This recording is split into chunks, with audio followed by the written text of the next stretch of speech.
For more on this, let's bring in a member of Trump's EPA transition team, Steve Milloy. Steve, it's great to have you here.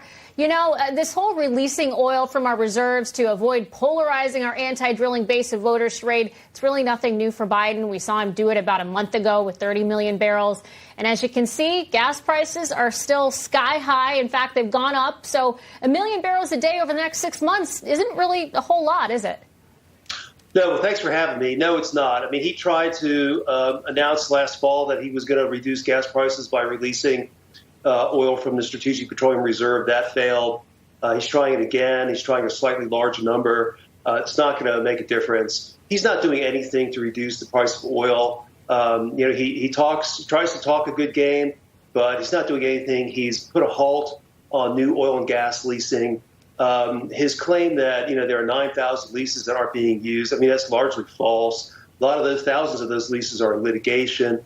4,000 of them are only leases, not permits. A lot of those are not economic to start with. But he's got lots of regulatory actions going on at EPA, at the Department of Interior, at the Federal Energy Regulatory Commission, where they want to use climate to not build pipelines. He's not doing anything to lower gas prices. Not only that, Steve, but he has demonized the oil and natural gas industry time and time again. So now he's blaming them for not doing enough. I mean, that's just an outrage. And, you've seen that this administration, they've been playing this blame game, especially when it comes to gas prices. I want you to take a listen to what Biden had to say in his announcement today. Now Putin's price hike is hitting Americans at the pump. I'm going to continue to use every tool at my disposal to protect you from Putin's price hike. It's not time for politics. Americans can't afford that right now.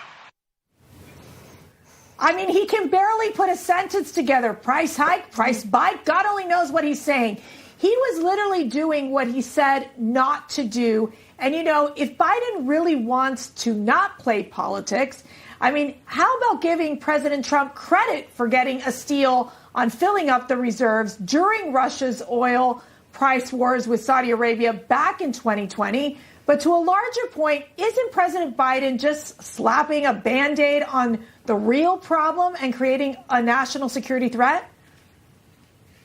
Yeah, I don't think he's slapping a Band-Aid on anything. He's just making things worse. This is not the Putin price hike. This is the Biden price hike. Prices have gone up since Joe Biden became president. Donald Trump made us energy dominant.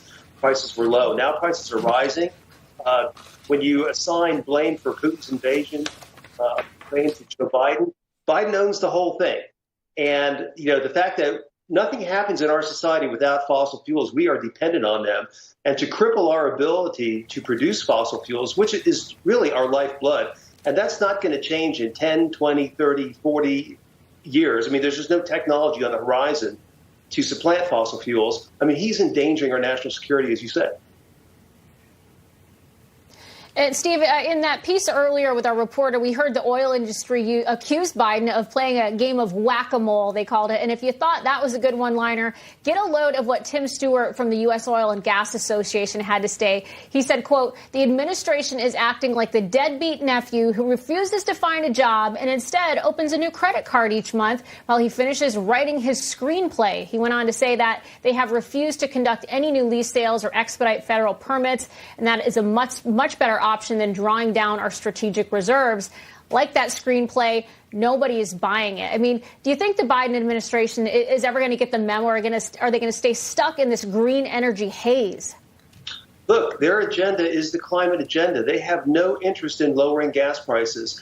Jen Psaki has said that. Jennifer Granholm, the energy secretary, Pete Buttigieg, I believe Biden has said that.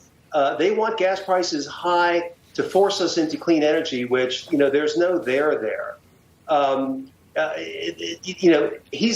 got every part of the federal government, Department of Energy, Department of Transportation, Department of Interior, the Environmental Protection Agency, the Federal Deposit Insurance Corporation, the Fed, the Securities and Exchange Commission. He's got all these agencies coming down on the oil industry and fossil fuel industry. And the idea is to make it harder for them to do business, to drive prices up, and to force people into green and clean energy that they can't afford and doesn't really work. Oh, well, what we'd all give for some mean tweets and cheap gas, as they say, right? Good point. Steve, so great to have you with us tonight. Steve Milloy, really appreciate it. Thanks.